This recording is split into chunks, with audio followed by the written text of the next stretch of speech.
So what? You got all this because either people didn't show up or... Mm-hmm. Same thing happened with us. My sister's wedding, there's a ton of... We got... Did you choose the menu? No, did you choose what you got for meals, though? Like for me? Like these left over. No, they just packed up a bunch. Oh, okay. We kind of chose what we wanted, because we didn't get any... We don't eat meat. Really? Like steak. Oh. Like cow. So... Since when? I feel like you always get steak with me when we go to the Borgata. Oh, no. I do. Oh, the rest of my the royal way. Yeah, my family doesn't. That was fucking good. That potato thing. Little really potato brick? Yeah. Love that potato brick. Well, ladies and gentlemen. Speaking of bricks. I don't get it, but that's okay. We are back on the Rocks Conversational Podcast. Yeah, this has been a while. Like a normal... episode. Yeah. And you know what? These people are going to be like, you guys haven't done anything in a long time. We've been recording a lot. I think we have like... You have a lot of stuff. Yeah. I have like 4 or 5 video commentary tracks that I have not released yet. One, you'll probably never get the movie to, but you'll hear it. Yeah. What was it? Above the Law? Not the Steven Seagal movie. The Asian Daredevil movie, and I mean Daredevil is in... You'll see or you won't. You won't. Just like Daredevil, you won't really see. You won't really see. But it's been a minute since we've done a regular episode. I miss it. You know, I've been busy. I've been doing this whole getting married thing, but that's done now. Paul's been working. It's really more the getting married thing, but you know, the wedding it's over. The marriage dissolved already 3 days in, so yeah, it's fine. Divorced. It was bad. It was really, she took the kids, which is weird because we didn't have any. Just have one kid. Yeah. I mean, I guess it's fair she took him because she brought the kid with her. Yeah, so she can take her away. No, how fucked up would it be if she was like, no, you take the kid? And I was like, wait, what? That would be pretty fucked up. It was all like this elaborate ploy to get rid of Madison. Is just to drop, like, get married to you, and then the next day you're like, okay, I don't think it's gonna work out, but here you go. It sounds like a sitcom. And then she takes the house.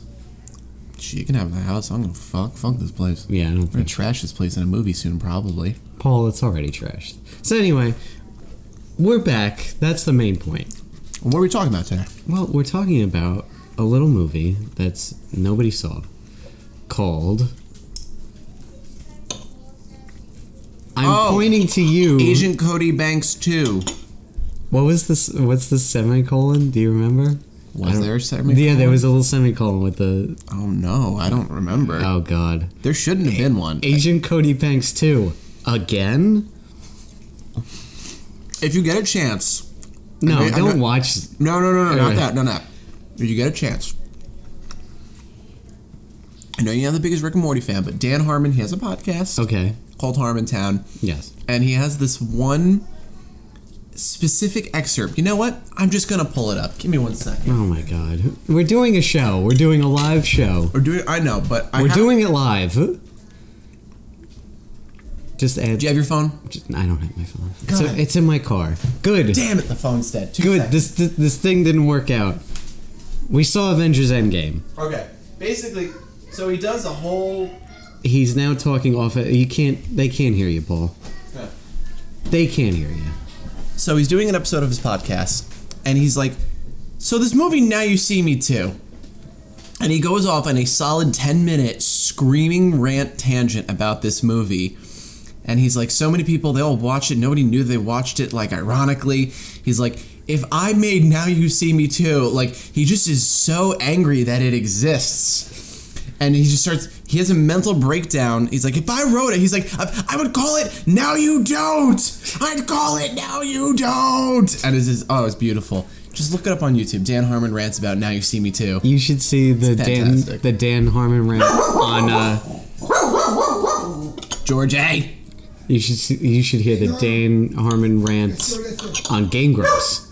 Wait, he was on a thing of Game Grumps? Yes, because they made a show together called Good Game that's on YouTube or whatever, and he was like a producer on it or something, and they got him to be on an episode of Game Grumps as like a guest or whatever. And he goes on a tangent about how his mom left him in the tub while she was watching Dr. Seuss's Cat in the Hat starring Mike Myers, and how he resents her for it. Dan Harmon? Yeah, Dan Harmon. He's like 40. I know. It's I was like so confused. They like, it was like, yeah, she just let me in the tub, and Dan's like, so you're just a grown ass man in a tub who can't fit in, and you're still living at home with your mom, and she's bathing you. It's a thing of beauty. You know what else is beautiful? There's a lot of Avatar news. A lot of Avatar news happening. Yeah, should we talk about that really quick? Because that's new. So we'll segue into this. This is the way, if we were doing it naturally, we should have done it like this instead of talking about Dan Harmon's thoughts on Now You See Me Too. And we should have really focused on Avengers Endgame's insane, just meteoric box office. Yes. Overnight, the first, well, I mean, even with the pre-sales. In a week. Yeah. It's the second highest grossing movie worldwide. A week. Of all time. Yes. Monday right behind Avatar. Right behind it. It beat Titanic. And speaking of Avatar and being behind on things. No. You 6 sequels. Being delayed even more. And if you're saying to yourself, wait, they were planning sequels? The Seed Giver. You guys aren't excited for The Seed Giver with Sam Worthington? Oh, is that one of the... Is that like the title for it? Dude, it's so bad. Oh, okay. They released all the titles. Oh, what are they? I didn't see that. I just know that They released all the titles. They're all just beautifully stupid. They're really bad. They're really bad titles. Well, it's a bad movie. It was like an okay movie. It's a good spectacle movie. But was it good enough to be almost $2.7 million? Yeah, almost $3 billion. No, but it looked pretty enough for people who don't speak English to not give a shit. If you want. Wow. I'm sorry. No, that's right. They loved it over in China because of the plot. That's really why they enjoyed it. That's why things like Transformers do so well in China, because the plot. Why can't they just like make action that for them? Well, you know, like just because it's money. No, action movies do so well because you don't need to understand. You need no cultural context. No, I mean like just for them. Just make the avatars for the seriously. Asian audience, and that's like we don't care. We don't care. I don't care. Do you care? Do you want to know what happens? I legitimately think this sequel is 9 years too late. It's more than 9 years. Well, it came out 10 years ago, so it's 9 years too late for anyone to give a shit. And now it's going to come out even longer than that. Did they say 7 years, or they just said They said the delay was years long, which it's like... So what's the point? Like, why even do it? Did you even shoot this damn thing yet? Well, because what was the Avatar was like, oh, now we have the technology that we can do this. Is he just have? Does he have like a plan? Like he's like, I need this sort of thing so we can shoot. He wants to do underwater stuff. He's a big old hard on for submarines. I know he's got a hard on for submarines. Right now, I'm massaging my temples because the man is just. Have you seen The Abyss? Actually, no, but I've seen the South Park episode where he raises the bar. It's the idea is interesting, but it's such a boring movie. Like things that happen underwater are just I don't know. I find it so boring because. What did you think of Aquaman again? I hated Aquaman. I hated it. Oh, it was so bland. It's a shame. I like James Wan. There was one interesting sequence that if you watched out of context, it was a nice action set piece. It's when Black Manta has his uniform and they come up on land and they fight in this, like it's like a Greek city or whatever. By the way, I apologize, everyone. I'm currently eating wedding steak, so you gotta deal with that. Nothing beats wedding steak. Except for mine. Mine was pretty terrible when I was there. Listen, it's the luck of the draw. Though I was pretty drunk at that point. So I had so many spider senses tinglings. That was a good drink. Yeah, it was basically just a whiskey sour made with Jameson and with some like blackberry liqueur and a garnish. Though at the cocktail hour, I was literally hanging out by the margarita station because that was really good. Wasn't there another drink? that you guys? Megan's was red rum. It was a sangria drink. Oh, we're both nerds. I didn't have her. that. Stephen King, me, Spider-Man. I did not have that one though. I don't think I had it either. No, shame. It was a blood orange sangria. Oh, well, I still would have liked that. So, quick plot synopsis. Avengers Endgame. Where are we at the start of this movie, Dave? What happened in Infinity War? Well... By the way, should we just go ahead and say blanket, like, spoilers throughout? Yeah, pretty much. Because, like, the way they marketed this movie, I feel like any plot point is a spoiler. Though they did lie. As they should. Well, no, they said, like, you know, when the trailers came out, they said, no, all of this is in the first 20 minutes. No, they didn't say that. Yes, they did. They said most of it's from the first act, and the things that aren't are, for the most part, altered digitally. Some of it. Not all of it. The part where Cap, like... That was altered. That was altered? His shield is... Spoiler. Oh, yeah, it's broken. It's broken in the real cut. In the trailer, it's not broken. That's true. When but still, Hawkeye's running through the thing, they edited out the gauntlet and the Outriders behind him. Yeah. All right. Like, they really... And they took Hulk out of scenes. Yeah, they did a lot. Yeah, Most of those scenes are just not in the movie. Yeah, they also took Pepper Potts out when they're both walking out in the beginning. So, Infinity War happened. Everybody got snapped. The snapping. Everybody drifted off into dust. Some of it was very haunting, very tastefully done. And at the end of it, it's like, oh shit. We lose. The bad guy won and the good guys lost. Now what do we do? And so we pick up this movie maybe a week, I guess, after the events. No, so the cold opening of this movie, which is chilling, is a scene with Hawkeye. Oh, with his ankle bracelet on. I'm sorry. Yeah, I missed over that. No, it's all good. Yeah. And it's a nice little family barbecue, cute little moment, and like it doesn't feel forced because we've met his family. Yeah. Before. Yeah. So like we know them. Yeah, we know them. Yes. And I love that this was so. I think it was really tastefully done because it wasn't in your face. It wasn't like, whoa. It's just he just shoots an arrow. His daughter goes to get it. He turns around. She's gone. She's gone. And then he turns around to go see his family. And they're gone too. And that just existential dread of like, he has no closure. He has no idea what the hell's going on. Yeah. They're just gone. And it leads him down into a dark, Punisher-y type path. Yeah. And then we cut to emaciated, crazy Tony Stark. About 2 weeks after, the events of Infinity War. Yeah. Say 2 weeks? He said it's been 21 days. Okay, so 2 weeks. All right. Maybe more than that, but yeah. Probably more, yes. Math. Which we didn't take. Yeah. And so that he looks bad, he looks terrible. He's with Nebula. It's just him and Nebula in the void of space in the Star-Lord ship, the Milano. It's not the Milano, it's the other one. No, it's his ship. No, he has two ships. One's the Milano, the other one, it's like a singer from the 80s. I can't remember the fucking name. Are you sure? Positive. All right. Well, you would know. All right. If I remember it, I'll randomly scream it at some point in the episode. So then he gets brought back. The Avengers... Captain MacGuffin shows up and brings him back. We'll talk about her later. So they get brought back.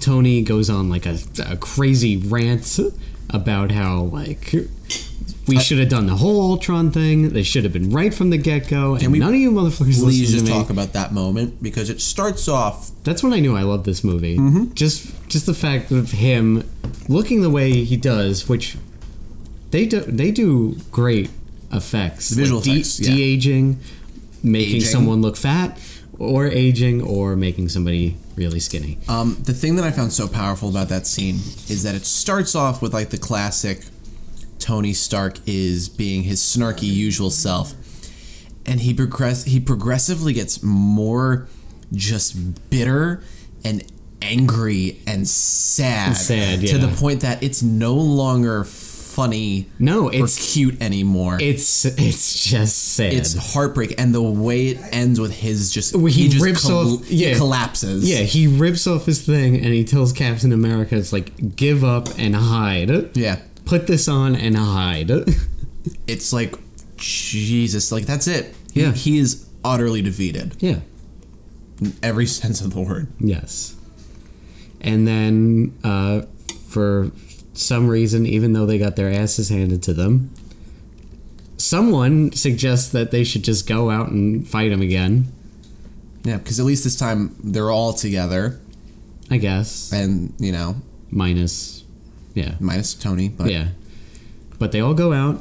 They do gang-style justice on Thanos, who is just living out his life on a farm, just cooking up shit, making a little living for himself.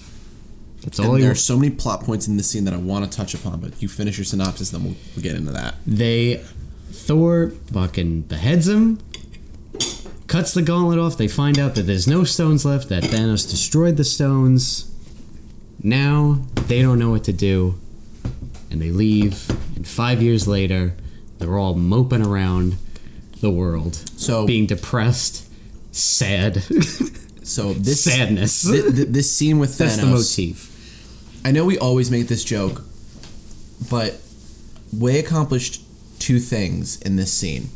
They completely subverted our expectations in one of the most satisfying ways, and they also made the stakes from Infinity War real and permanent. So one of the big problems with Infinity War is just by virtue of the story that we know they're probably going to fix most of this. Yeah. So how do you have the consequences of Infinity War mean anything? And the way they solve that is they do a substantial jump forward in time. Yeah. And those are real consequences. Those people lost that time, even the ones that get brought back. It also opens up a lot of weird questions of what about the people who moved on, who lost spouses and then moved on and found someone you start to think about it, it gets really dark and sad. Yeah. But there's a tangible weight to what happened. It's not just undone and everything's hunky dory and awesome. Yeah. And also in terms of, like I said, subverting your expectations, they immediately take the stones out of play. Yeah. He's like, I destroyed him. I did my thing. I don't need him anymore. I love the fact that he says it's just temptation at that point. Right. That was his goal. About the power. Yeah. It's never been about it. This was his goal. He accomplished it. Mm-hmm. Anything else is just just for me. It would just be selfish if I did that. Yeah. This was the good of mankind. This is my logic, and it's sound to me, and that's it. Yeah. And then they brutally murder him. Unceremoniously kill him, and now that's it. They have no one left to blame. They have no goal. The Avengers are completely rudderless in this storm, and that's it. Yeah. Nothing for them to do. 5 years later, I'm like, holy shit! A lot of ballsy things just happened. Yeah, and the way that they put the 5 years later on the screen too, also feels they wanted to drive home this is real. Yeah, we're fucking doing this. Yeah, what are you gonna do about it? Yeah, I love that. I guess Captain America's not really being an Avenger, but Black Widow is holding down the fort. I have to do this. She needs a mission. This is my job. I was given. She says I was given this when I had nothing. This is all that I have. I have to do this. And everybody else is just. Well, Captain America is still helping people, but Tony's in his own way. Yeah, Tony has rightfully given up. Yeah. After what happened, Hulk became we find out about him a little bit further into the plot, but yeah. I mean, I love that little first off with just all the establishing shots of just the ruins that are the planet now. Yeah, just because it's well, you lost half the population. Yeah, what are we gonna do about all the cars, all the boat? There's just no place to put anything or the exactly. space. Yeah, and that scene, that little group therapy scene was awesome. And I know that some people are oh, gay moment, it wasn't earned, or there's literally people on both sides who are pissed off about the gay moment. I thought it was just the person telling a story. Like, it didn't feel forced to me. Like, there's a lot of things that's really like... didn't feel forced. Like, everybody's trying to be like, oh, well, we got to include everybody. But, like, this didn't feel like it was trying to... It just felt like it was a normal conversation, though I wish it wasn't... One of the directors? Yeah, I wish it wasn't one of the directors. I wish it was actually an actor doing it. Because immediately I was like, I mean, it's a nice little story, but I wish it was somebody else. You know what I mean? Yeah, that didn't bother me, but I get it. I also like that they also, in this sequence, like the following sequence, establish, maybe they did this before, Captain Marvel, where have you been? Why have you been around? And I know that people are like, oh, well, Poochie went back to his home planet. But I thought her single line actually made sense. Well, no, it does make sense. It's like, yeah, there are lots of other planets. They don't have Avengers. You guys have been doing okay without me. Like, yeah, you know what? That works. That's how you justify her not being there for the last couple things. That's fine. That I do not care about. That's okay. Because it's kind of like a Guardians of the Galaxy situation. There's no... Outside of the Thanos thing, there's no real need for them to go to Earth. They're doing their own sort of, Captain Marvel thing. Whatever. It's just, she has nothing to do, really. And the fact that they rushed out her movie so it could be the lead-in to this one, and they hyped it up to this absurd point where she has, 6 minutes of screen time? Realistically, yeah. Apparently, they shot all her scenes first, then they shot the movie. Yeah, no, Endgame was shot before Captain Marvel. One of our friends said it better. They should have done her movie a long, long time ago, not said anything about her, and then, bam, you have that from Infinity War. That would have been so fucking cool if they did that. Yeah, you can thank Dylan for that one. But, women-led superhero movies aren't profitable because Catwoman and Elektra. But you know what? No, I'm sorry. If you can make me feel for a talking raccoon and a tree... Anything is possible. Anything is possible. So that shouldn't be like, oh, well, she's a woman. She's got a vagina. Most of our audience have penises. It's like, I think I can relate to another human being regardless of gender. I'm sorry. Is that too much? More so than a talking sentient tree that repeats 3 words in different intonations. Yes. I think it's just... Yeah, I gotta say, I think Scarlett Johansson was given by far the most range to work with in this movie. She was one of the better parts in it. I love the scene where she's talking with... Peanut butter sandwich? With the peanut butter sandwich. Oh, there's whales in the Hudson today. Yeah, it's like, if you dare start that silver lining bullshit with me, I'll throw a peanut butter sandwich at you. But, like, the fact where she's, like, tearing up talking about, what's going on with Hawkeye, Clint Barton. Yeah, because that's her friend. Budapest. Yeah. I also love this. I also like... there's a few things for Captain Marvel in this movie that I liked a little bit. It's the outfit. She's got the sash. Yeah. And she's got the haircut now. That's the way that's always been in the comic. But also, they have a really slight wink with her and Rhodey, which is a big thing in the comics, especially now. You gotta fill me in because I don't know this. Oh, they're like, since they're both fighter pilots. Oh yeah. They were best friends in the comics more so, and I think they were a romantic interest.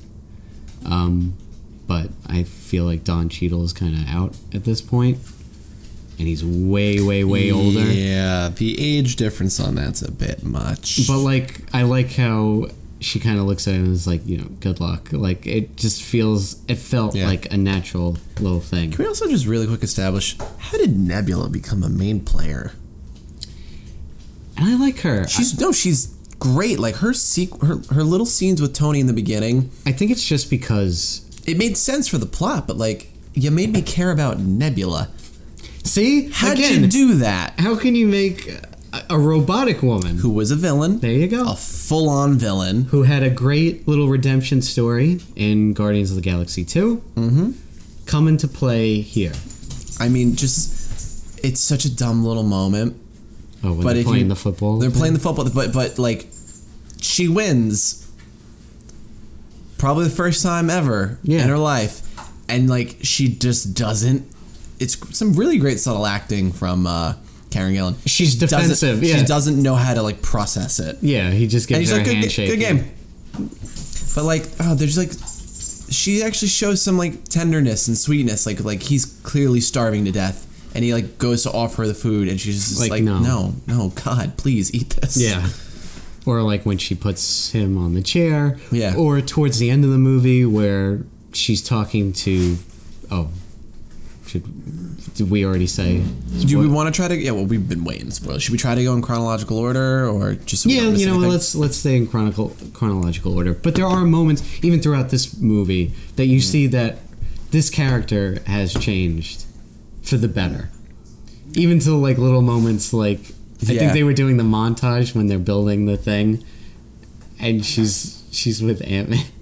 It's like there's a fucking careful. Idiot. There's an idiot in the landing zone.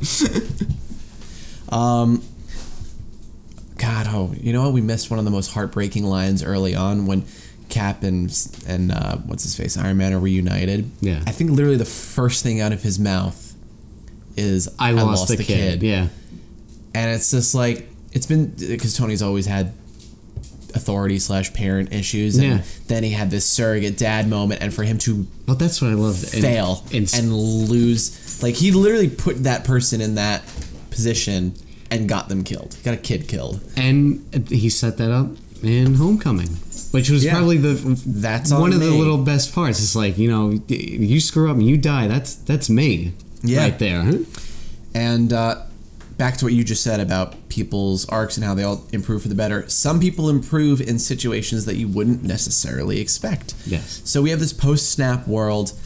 Cap is he's basically lying to people. Well, he's telling people that you need to move on, but he knows that he can't. Yes. So you see, he's trying to help people, but it is... He's being like a social worker or something. Yeah, he's not drinking in his own Kool-Aid. No. And, you know, we see all these people, they're holding it together, struggling, and then we jump to Iron Man, and he's flourishing. And it's so interesting, because when you look at Tony Stark, his biggest fear has always been this... And that's it. And there's something very freeing about the worst thing that could ever happen to him happened. And that's it. It's done now. No need. It's gone. It's over with. And now he can just live his life. Well, it's like, it's like the first time he's not afraid. Well, he lost, like, that everything much. Yeah. And now he can just simply, you're like, okay, we moved on. He accepted that there was nothing we can do. Yeah. The stones that did everything, they're gone. Yeah. When the worst thing happens, it's only when you hit rock bottom that you're finally free. Or I'm butchering the quote from Fight Club, but yeah. And now he has a family, has a kid.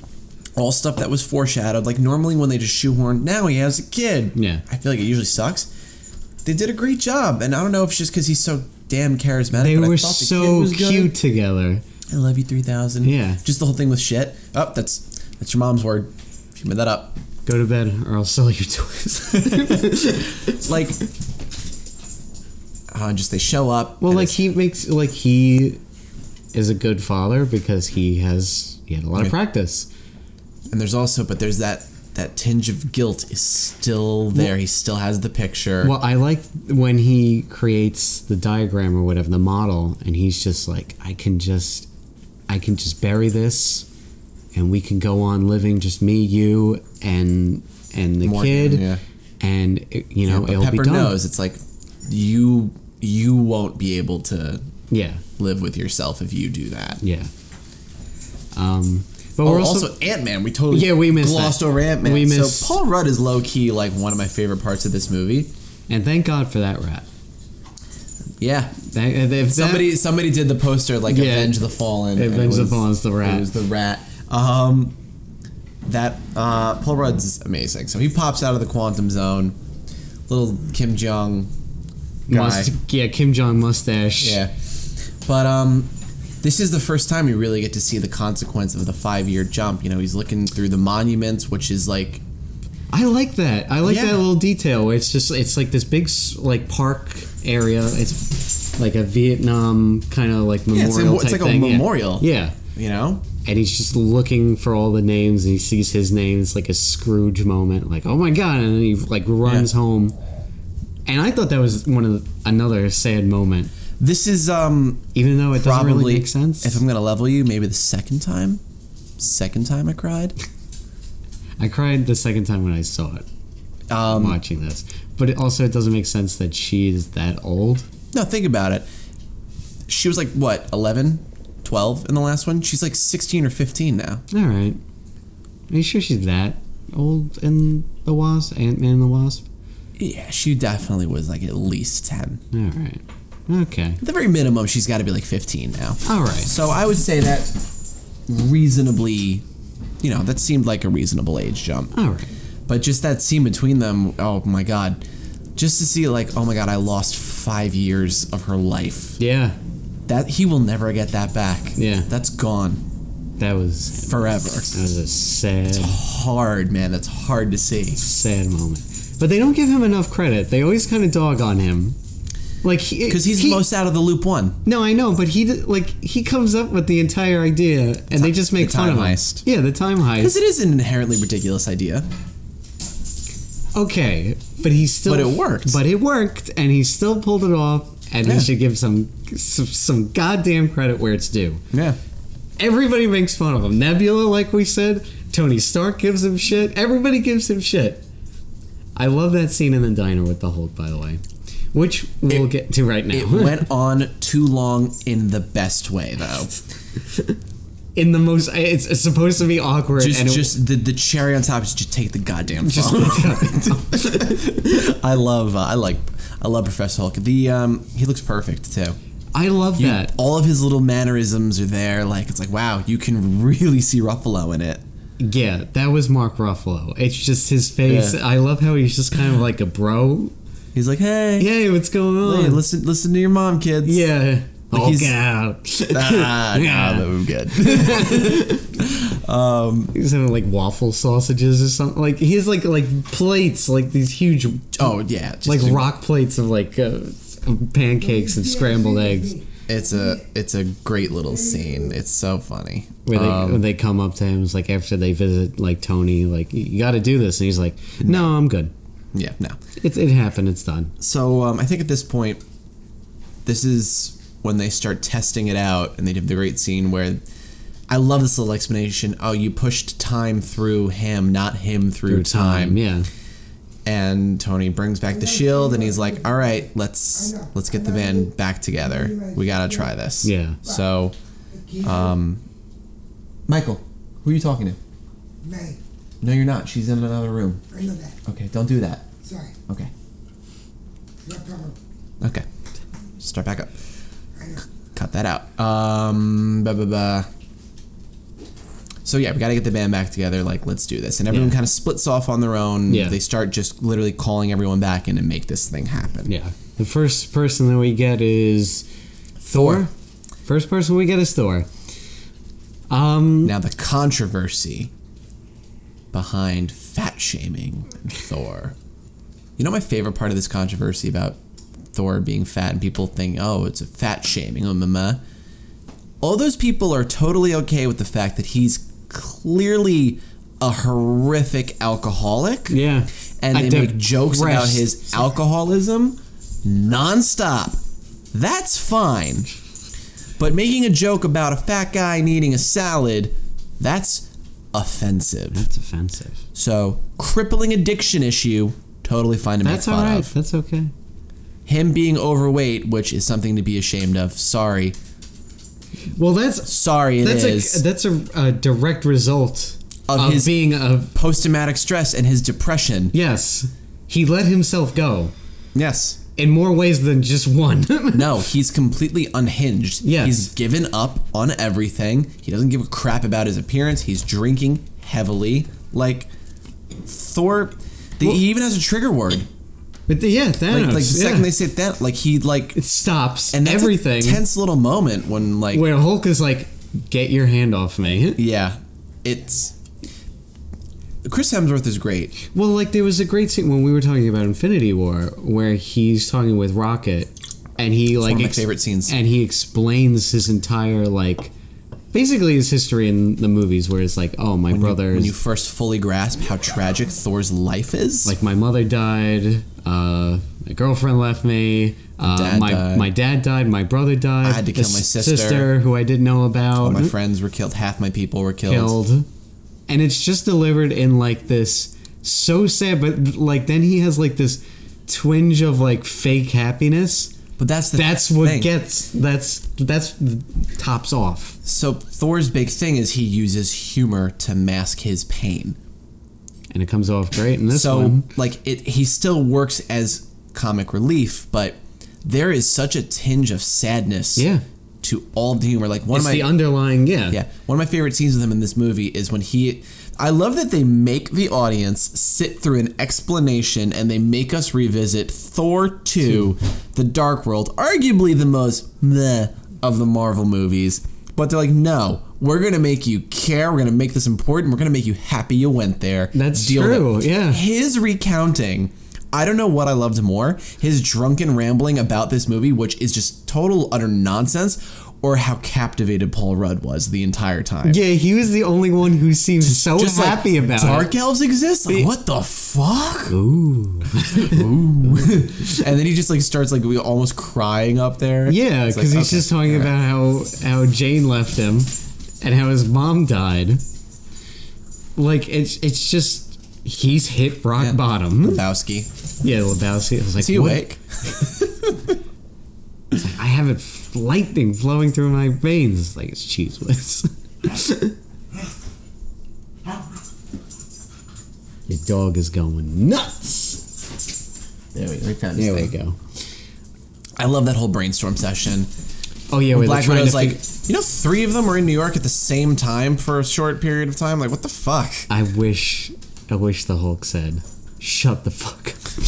I wish they could have gotten a fuck. They could have gotten a fuck in there. It's your one per movie. Fox was doing it.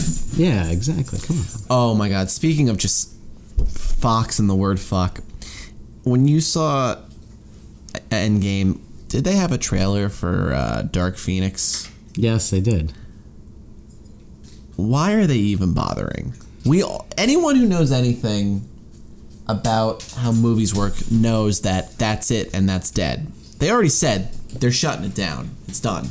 Why are they bothering? I just want to see it at this point. I'm actually invested in it. I mean, I know it's going to be shit, but I still want to see it. I still want to see what they do. I like all these characters. I love the actors playing them. Maybe it's not as big as Endgame is and all that stuff. Oh, you mean you really need to see them do Dark Phoenix for the 3rd fucking time? Hey, they could do it better this time, which they probably didn't. But shut up. Yeah.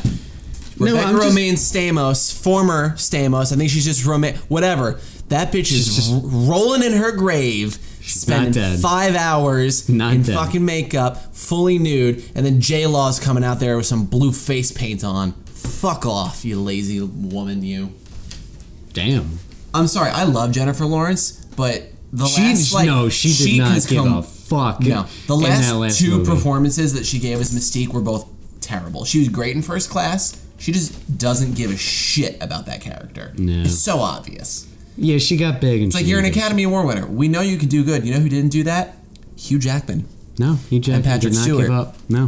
No. They gave their all every time.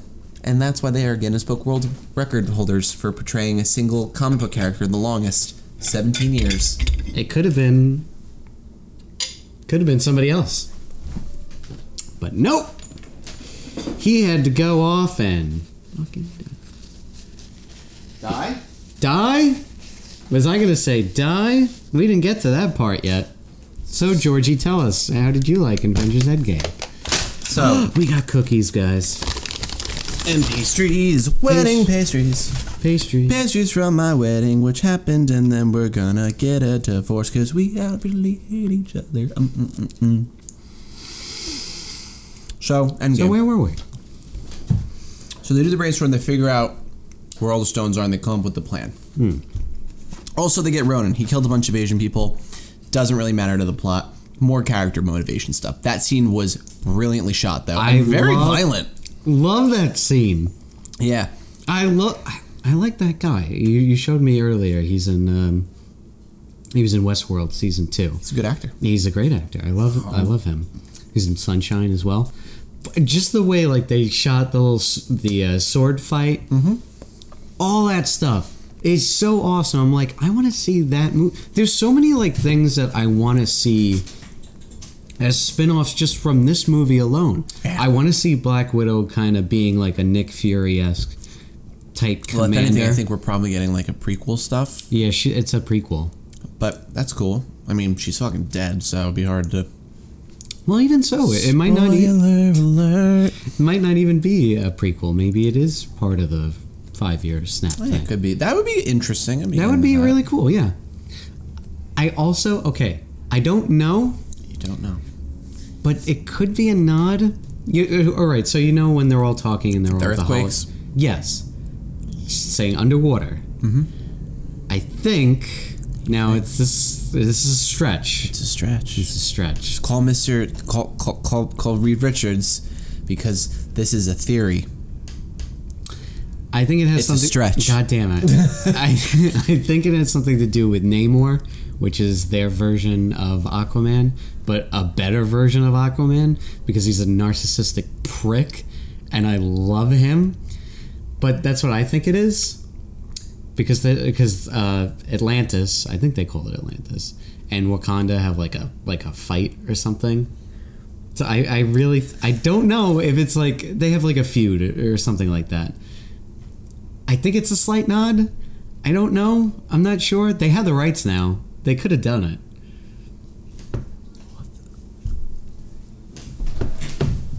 Is this about black people not being able to swim? No. Well, she does say, we'll look into it. It's underwater. We'll let it be. Oh, Koye. Walking Dead is terrible. So they got Ronan. Cut all that out. Everyone's together. Ronan does... Oh, I'm not going to call him Ronan because there's a Ronan the Accuser, so... But Hawkeye. Barton's back. We got Barton back, and now we're gonna do a test. Because Ant-Man fucked up and used a Pym particle, which we only have enough. And it's very sad. Yeah. I'm not doing anything. I just don't want May to sleep with me. I know. She'll leave you alone. Don't worry. I'm sorry. It's okay. I know. She kicks in her sleep. I know she does. Yeah. It's all good, man. Yeah. Cut that out.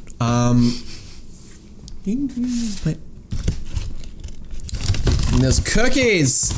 I hope my wife doesn't shoot me in the fucking head while I'm sleeping. Oh, yeah. Oh, wait! I made that joke already! Yeah. I made that joke when we were drunk in Penn Station when we went to the Kind of Funny meetup. Yeah. Hey, Tim Geddes and Greg Miller and Nick, you crazy bastard. You guys were cool. Yeah. Thanks for hanging out. Starbucks was an interesting time, Greg Miller. We hung out with them. Yeah. Technically. They released a video. We're both in it. Yay. We're famous now by proxy. No, we're not. But they brought back. They do an amazing. Like, listen, if you watch some of the major Marvel movies, you're still gonna get a lot out of it. But if you really have been following it, caught up with everything, like went back and rewatched everything, this movie is so much more satisfying. They do something I did not think of. Going back to all these different major events. They found a way to do like a best of. Yeah, in their fucking major climax movie. They go back to the first Avengers movie. What happens after they get Loki? They go to Thor 2, kind of in the middle, and then they go to Guardians of the Galaxy, right in the beginning of there. Getting to see the different perspective in all those scenes was great. Yes. Seeing Star-Lord dance without hearing the music is hysterical and funny. He's an idiot. Yeah. Also, like, Iron Man quipping, and also that stupid little face mask. Like, I didn't see where that came from. Yes.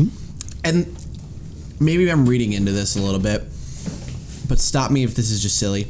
I almost feel like the way they were acting and writing the characters from the timelines was like accurate to the way Whedon was writing them and directing them. Yeah. Like, that felt like a quip that Tony Stark would make in that Avengers movie, but not in Infinity War. Oh yeah, like afterwards when he turns around, it's like, okay, stop, everybody, just stop posing. Okay, we got shit to do. Yeah, yeah. Well, yeah. No, you take the stairs. Too heavy. Yeah, sorry. I hate stairs. I hate the stairs. And then literally just hops out and hits him. They I'm like, set it oh up. shit! They set it up. That scene was great. I actually thought there was going to be something too. So like they botch it. Like, Robert Redford shows up. Oh, also, I don't know if we established the whole point of the Time Heist was to go steal the Infinity Stones and then build their own gauntlet. We were just and so unsnap happy. Everyone. Yeah. Now you know. Now you know. But also, you should definitely not be listening to this if you didn't see the movie. Yes. That's your fault. So they go to New York, where Avengers is happening. Yeah. Because they know 2012. We all know what that is. Yeah. It's great. And they set up. Do you want milk or coffee or anything? Just water is fine. You don't have Did water. I offer you water? I don't like milk or coffee on their own. I don't like them together. I don't like them on a train. I don't like them on a plane. I don't. Yeah. Trains, planes, and dead John Candy. No, John Candy died of diabetes type 2. Did he really? Yeah, he died. No, I know he died, but from diabetes? I believe so. That's the least metal way to die. What? The man was overweight. He was smoking like a goddamn chimney. Congrats. You got killed by an ice cream sandwich.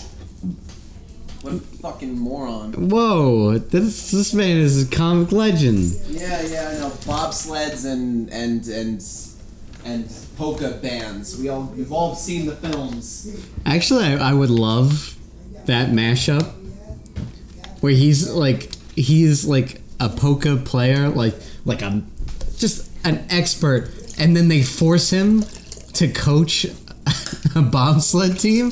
It's like, guys, I'm not qualified to do this. I don't know why I'm being mean to John Candy. He's a treasure. I love him. It's like, guys, I really do not have the qualifications to do this. I am a portly at best white man. And then I should not be doing this. And then he violently fucks up everything. And that's it. That's the other movie. It's the whole movie. Produced by Disney. We'll use 3D scans of John Candy and bring him back. They could do it now, though. John Candy. Carrie Fisher. Oh, God. Bruce Valanche. Can we... Is he dead? You don't fucking know. Who cares? Can we talk about how... No. I'm not going to get started with Star Wars. So we're in 2012, and there's 3 stones at this time. We got the Mind Stone, which is in the scepter. We have the Tesseract, which is the space. 2012, there's 3 stones in New York. I just said no modern Star Wars movies. Yes, there's no... You're so goddamn right. Time. Yeah, simpler time. But we still hated the prequels, and we didn't bitch about anything else. Moving on. So there's, like I said, the scepter, the Tesseract, and why'd you do that? Everybody heard you rustling the cookies. Let me George my nail pop. One cookie? Oh yeah, I love you so much. We have also Chips Ahoy in that drawer if you want. I know that. Okay. Don't let Johnny eat that stuff. I know. And the Time Stone. Because Doctor Strange, Sorcerer Supreme at this time, not Kate Blanchett, forget her name. Tilda Swinton. There you go. It's an anagram. I mean, they're also both in these movies anyway. Yeah. Anyway, Kate Blanchett. Which, Tilda Swinton, that was the first inkling of like, oh wow, they're getting people back for this. And if you only knew the amount of people they got back for this fucking movie. Pretty much a lot of... You know who I missed? Liv Tyler. No. That guy from that show. The show with the Modern Family. He was also in Dawn of the Dead.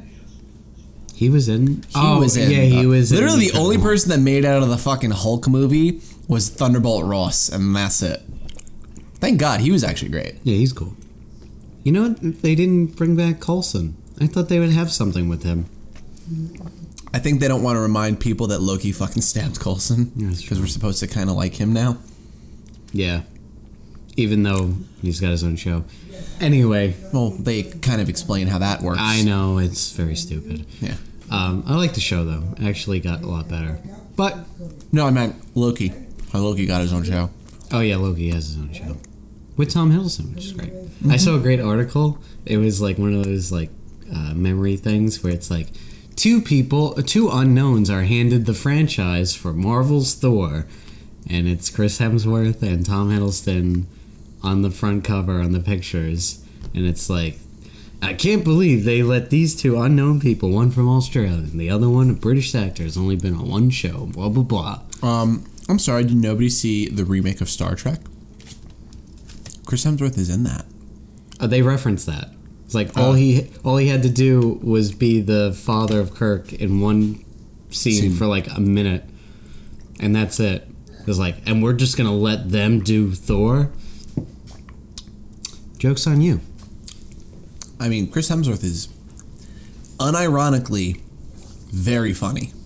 He's genuinely a good comedic actor. He's a secret comedic genius. He might be, and like no one gave him a chance. But like he needs the right direction, because like with no direction, you get a performance like in Ghostbusters, where it's like, I know you can be funny. Well, you had to do something. You had to have something in your movie. Yeah.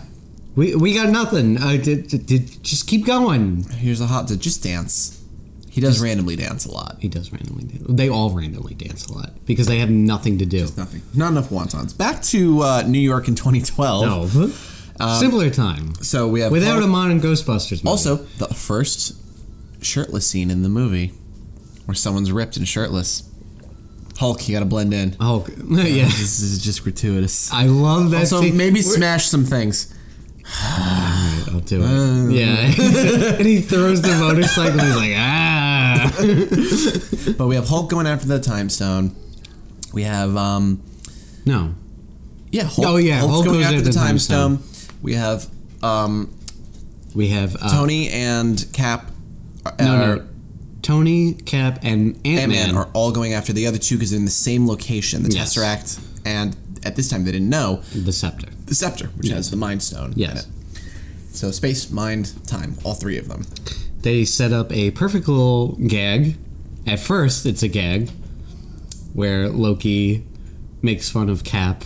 Yeah. Yeah, where he turns into him and he's like, he's like, we're going to go down to Sector 11. I mean, my God. It was great to see Hiddleston back for a little bit. Yeah, just for a little bit. Man, I love that they made fun of the costume because historically, that was not a good costume. Whose costume? Cap's costume in Avengers 1. Oh, yeah, where it's but like, you know what? I like... Here's the thing. Like, I was one of those people who's like, fuck that costume. It looks terrible. When you lose the helmet and get it dirty, it actually looks pretty good. I like it. It really wasn't the helmet. The helmet was the doofy part. Yeah, the helmet was the doofy part. But but they even take a jab at the costume. Yeah, it's like your ass. that costume did no justice. As far as I'm concerned, that's America's ass. I love that Ant-Man is a Captain fanboy. And he salutes him. Yeah. Like, he salutes his ass. But great setup for something later. Well, also a really clever thing. So they bring back the kind of Captain America 2 Winter Soldier thing where they're all in the elevator and everybody... Once Frank Grillo came back, I was like, oh, shit. In the theater... Oh, well, even that other guy, the guy with the glasses, he was in like a bunch of the short movies. Yeah. He's also in Avengers. The tension was palpable because we all knew how that scene played out last time. Yeah, and the great middle finger to the comics. And now, this clever little, like, this is how we're gonna win the situation. Yeah, Captain America is gonna rip off the cellophane star in his chest. It's gonna get wrapped up. Richard Donner's gonna get fired. What? No, he just says like they're all like it's building up, and it's like it's gonna be like that one part, and he's just gonna kick everybody's ass. He's like, no, I'm gonna take the scepter. He's like, what do you mean? Yeah, what do you mean? We're gonna have to call the secretary about this. And he's like, it's okay. Hail Hydra. Oh, and dude, everybody's just like, oh, because like that is like, ooh, that is a satisfying twist. Yeah, and it's a great little like middle finger to the comics because everyone fucking hated that. Oh yeah, everybody hated the fact that they were doing Captain America as like a Hydra secret agent or something. Brilliant. Like that. And then it just cuts. He walks out with it with a smile on his face. But once again, it's like a clever twist. It's like, oh shit. I think he even says shit. Yeah. It's fucking him. And it's... At first I thought it was like, oh shit, it's Loki. But then I was like, no, that doesn't make any sense. He would just leave. Yeah, it's definitely... Because we set up earlier the botched way to get the Tesseract. Because Tony Stark gets hit in the fucking face with a door. Thanks to Hulk busting out because he had to take the stairs. And they put Tony into old Tony, or sorry, 2012 Tony into cardiac arrest. Thor, I'm going to try this. It worked. I didn't know it was going to work, but it worked. And Robert Redford. Yeah, Robert Redford, who said he was done with acting. Well, because they definitely filmed that before he retired. Probably. Yeah. I'm sure they got it in the can. It was like, yo, you retiring? Get in. Let's do it. Yeah, let's do this. Here's a nice little Let me skin your face. We're going to bring Peter Boyle back for our new young Frankenstein. Stop. Well, I mean, they could still do that. Probably. Not even young. Just Frankenstein. Oh, Gene Wilder, too. God damn it. Everyone good is dead. Yeah, we can just dig them up and just make them. Oh, there's some crappy people who are dead, too. Yeah, that's good.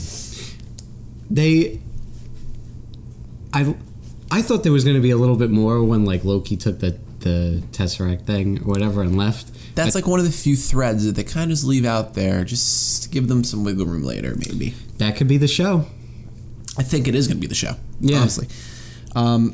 But the cap-on-cap fight scene is great, and one of the best lines in the movie.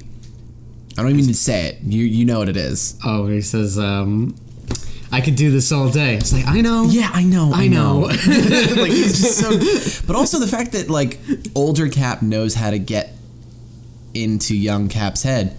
Yeah. Just say Bucky. Yeah. He knows. Like, he knows himself that well. Again, it's a great little, like, reflective moment. Calls back to the second one in Civil War. Mm-hmm. It's fun. And it doesn't last that long. It's not like I like the fact, like, again, at the Ronin scene. Martha! Sorry. No, but, like, with the Ronin scene where they're in Japan, with this little fight, how long do they last? What do you think? Just 2 enough minutes? to keep the pacing good. It breaks up the, because this is a very plot. It's more of a drama. Movie. I mean, this movie's 3 arcs that are all very different. And we have to... It's basically 3 movies in one. Yeah, because we got to juggle all these different characters, all their different feelings, how they dealt with the situation, and their redemption, tying up all the loose ends, and putting a nice little ribbon on it. Yeah.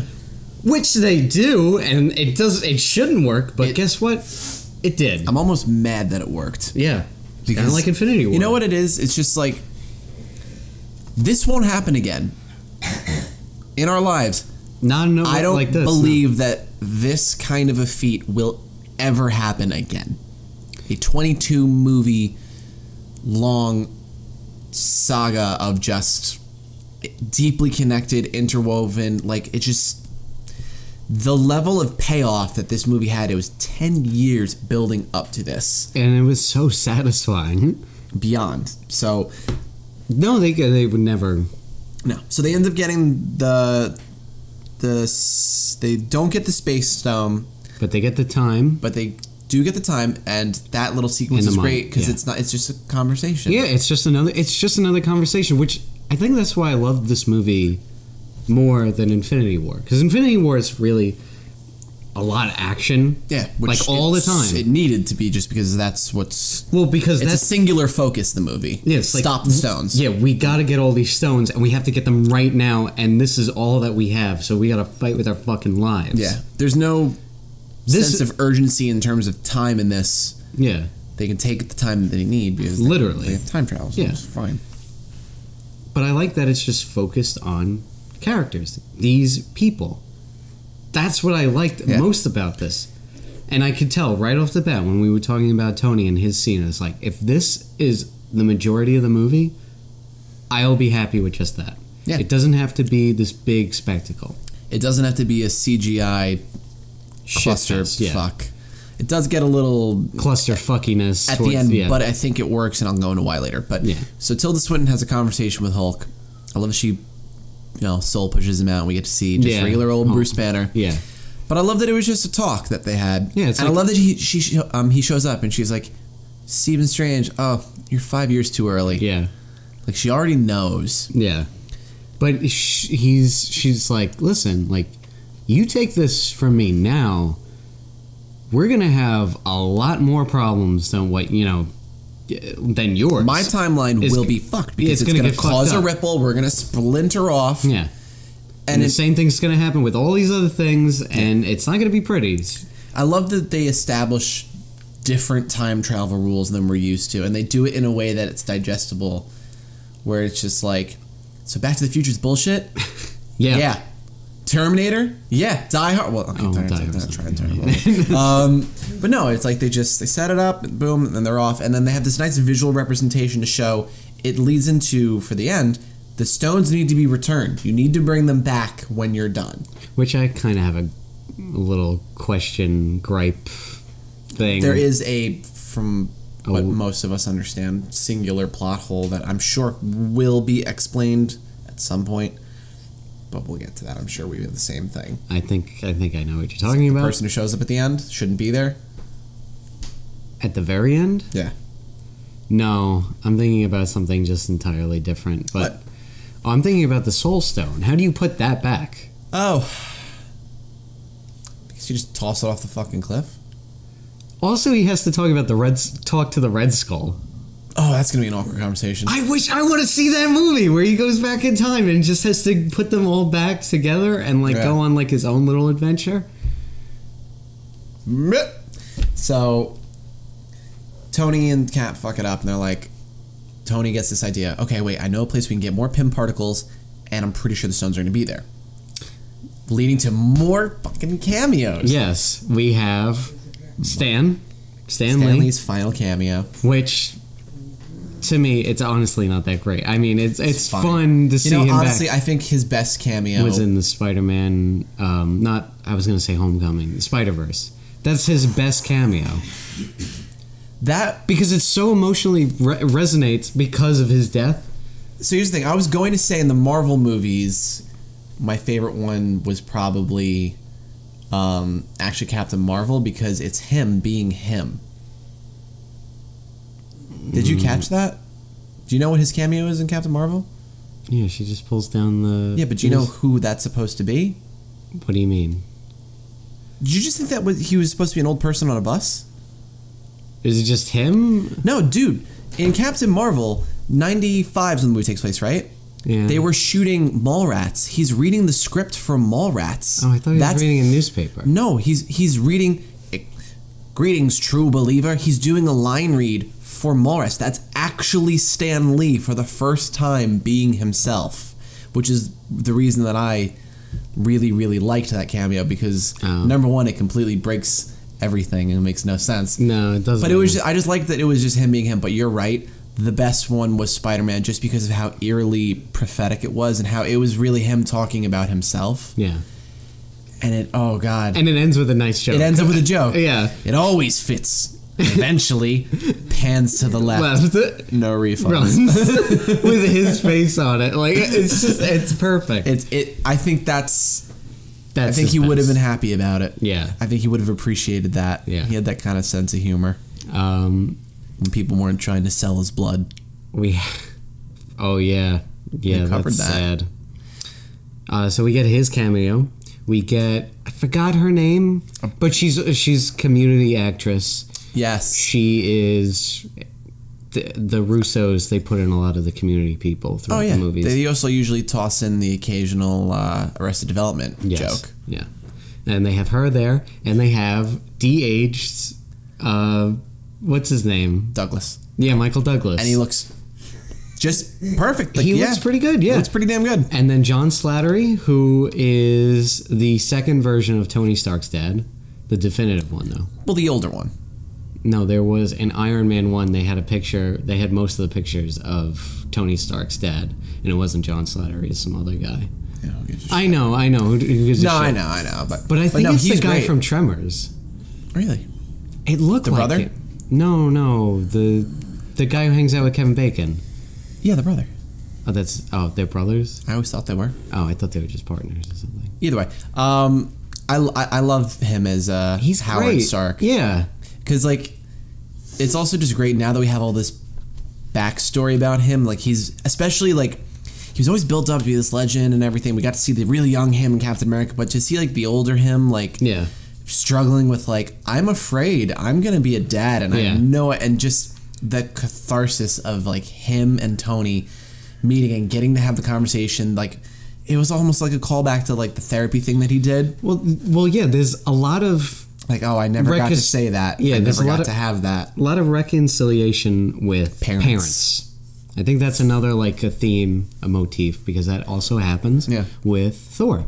He's hit rock bottom. He needs his mom. He needs his mom right now, and he sees her, and he can't hold back. Yeah, and I love how immediately she's like, "You are... What's with your eyes and your beard and your stomach?" She's like, "I was raised by witches. I know these things." And, like, he's trying to tell us, like, no, like, this is, like, no. Yeah. Whatever has to happen. You got to do this thing. Yeah. Go get it. Oh, and then he poses. Puts out the arm. And Rocket's just like... After stabbing Natalie Portman in the ass. He's like, am I Get waiting? the rabbit! What's going... Yes! I love how they said that, yeah. But, yeah, there's, like, that great... And I just love the little message there. It's like a little micro message where he's like, yes, I'm still worthy. And it's like, yeah, listen, just because, like, you're struggling or, like, you're having these issues, it doesn't mean you're not good worthy. Enough. Yeah. I'm like, oh, you losers. That was cute. That was a cute little moment. And I thought he was going to drop it. And then, nope, he takes it. Yeah. He just fucking took it with him. Which is... Sorry, Thor. This is mine now. Which pays off later. Oh, yes, it does. We didn't get to it, though. We're going to get to it. So, we got the reality. We got the time. Yeah. They don't have the space or the Mind Stone. But they get the Pym particles. Tony gets it. No, because Cap dropped it, and it got picked up by someone. No, that's the space one. Loki picks up the Space Stone. During the fight, it goes over the edge, and then someone scoops it up. Because the scepter? I'm almost positive that they have to reacquire the scepter. No. It was just the Mind Stone? It was just the Mind Stone. Oh, okay, so they get more Pym particles. Oh, that's right. Cap is getting the Pym particles. That's yes. it. Apologies. So, they get the Pym particles. Tony gets the Space Stone. He has a moment with his father, which is just great. You get to see Jarvis. Yeah. Which apparently, I never watched Peggy Carter. That's apparently the actor who played Jarvis in Peggy Carter. I never saw that show. I want to see it so bad. I kind of want to know because apparently there were lots of callbacks to Peggy. Peggy Carter's set there in the 70s or in the 60s in the facility. Yeah, and like him being confronted with like being so right close next to Peggy her. And like he wants can't to. say anything. Yeah, he wants to so bad. I'm like, God damn it! I just want this to work out for you. But they leave. They get it. They're successful. They come back. Then we got, like you said, Star-Lord dancing, no music. All right. So when they killed Thanos, first of all, I had no idea. Like that was a complete subversion, and it's like, where is this going? Yeah, I'm like, who? Because what? I was thinking like, Thanos is not going to be in this movie. Like that's it. Like that was it. And now it's a completely new villain, or something else is going to happen that's going to be fucked up for the Avengers to deal with. And then we see a younger Thanos, a more fit, more action-ready... An emboldened one who now realizes, I do it. I'm inevitable. I'm destiny. I win. But now these people are trying to fuck it up. I have to secure my victory. And also, like, a Thanos, like, it could have been so easy for them to double back and just make him, like, a blah, blah, blah. He learns. In the climax of the movie, he realizes, I was wrong. I was wrong because I thought you'd be able to move past what I did, but you couldn't. You couldn't move past it. So I need to just make a new universe. Start from scratch where there won't be the pain of loss. Yeah. Like, that is some very cold, calculating things to do. Yeah. Like, that's crazy, man. Like, awful shit, yeah. So, they're on Morag. We got now 2 Gamoras simultaneously. Two Nebulas. 2 Nebulas simultaneously, and they share networks, which is kind of clever. That's some good writing. Yeah. There's 2 computers sharing a network with each other. One showing all the old memories. That's how Thanos finds out. It's like, I did it. And it's like, we gotta go here and do this thing now. Let's go. And it also shows Gamora at that point in Guardians where it's like, we didn't really know what she was all about. And now it's like, she's trying to keep it under wraps. But we know deep down that she's ready to turn. Yeah. And all it takes is Nebula being... Like, we try to kill each other a lot. And you see, like, Gamora's and then we like... become sisters. No, but, like, you see, like, Gamora, like, oh, Jesus Christ. It just never changed. But then she's like, no, we became friends. We became sisters. Like, allies. And it's like, let's go. That's all fuck this person up right now. Let's go. Brilliant way to once again, like the time jump, you maintain a level of consequences. It's like, we do get a Gamora back, but we do not get the Gamora back, and we lose a lot of that relationship with her. But we'll cross that bridge later. So while they're trying to shoot back with the Power Stone, Nebula gets captured, as you pointed out. We have all that. So here's one of my only questions. Why didn't she time jump? She glitched out. No, but she still could have done it before she was captured. She glitched out. Okay. Yeah. It would have been great if, she was knocked out there. And then Benatar. The Benatar was the name of the ship after Pat Benatar. I told you I'd randomly scream it at some point. So Pat Benatar. No, because if she glitched and she was knocked out and then they picked her up, that would have made sense. But they took the bracelet off her. She did? No, they took the bracelet off of her. No, but she runs back to the little pod ship to warn the Black Widow and Hawkeye. Then she gets beamed up into the ship. Oh. Well, here's one of my big plot holes. So no. You're wrong. Go ahead. I gotta rush it. No, because it's connected to this. So basically, they go off in 3 different groups to 3 different times. Yes. But it's not just that they transport time, they also transport location. So they're essentially like a portal to not just a time, but a time and a location. Yeah. Now, Nat and Barton, rather. Yeah, not Burtnery. Nat and Barton, they shrink the ship down, and the plan is they all go to Morag. They grow the ship, they jump in the ship, they fly over to Vormir, get the thing, and then, Yeah. Why didn't they just go straight to Vormir? Like, just pop up there? I guess no, because then... There's literally... I thought about this a lot. There's no justification for it. It's true. Because don't they... They would have the coordinates anyway. Yeah. So they could have just went off on their own. Yeah. I'm trying to think, like, narratively, like, why did they do it that way? Were they going to meet up? Which doesn't really make any sense. It's totally superfluous. I do not know. It doesn't really make any sense. All right, you got me. No, dude, I'm not even like trying to be a dick. I 1 star? I don't know. 1 star. Bad movie. Terrible movie. But we have the great fight where we already know how this scene plays out. Someone gotta die. I genuinely didn't know who it was gonna be. Yeah, this was actually surprising because we're all figuring like, oh, well, Cap's gonna die or Iron Man's gonna die. Those are the 2 big ones because we all know that their stuff is up. They're all ready the to Starks go. are gonna die. Yes, exactly. Like no focus is really on her. So when it happens, it's like, oh shit, that's it. Yeah. There's no going back. I honestly thought it was gonna be Hawkeye. Yeah. I thought he was going to sacrifice himself because they established, like, he thinks he's too far gone. He thinks he's gone to a place that he can't come back from. And he's like, I can sacrifice myself. I almost thought it was going to be like a there's one bad guy left kind of moment.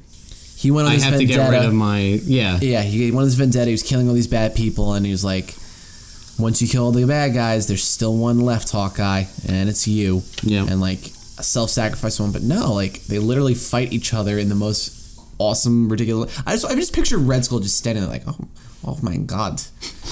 This is seriously fucked up, man. Well, he's fucked up. Yeah. Yeah, fuck him. I'm not even Hugo Weaving anymore. Yeah. It's fine. Yeah, you don't need it. Doesn't matter. Yeah. But it's like... I think it makes sense, like, seeing it the second time. Of course it's her. Because she's like, you have an actual family. Yeah. I don't have an actual family. You have more to live for. And it's also like when they do the test run or whatever, he really does want his family more back. than any. Like he's... And I think she knows... He had the most... Not the most to lose out of any of them, but he definitely had a lot to lose. Yeah. And quick pause. I want to shit. You want to shit? Oh, this scene. Dave reads a scary story. What? I have something with the scene. What? It is dead. Yikes. Doesn't it have it to be... Sorry. I forgot. Alright, cool.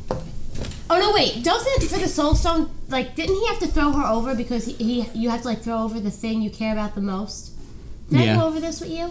So then how did it work for, He dropped her. You have to sacrifice something you care about. They both cared about each other. But I thought it was the most.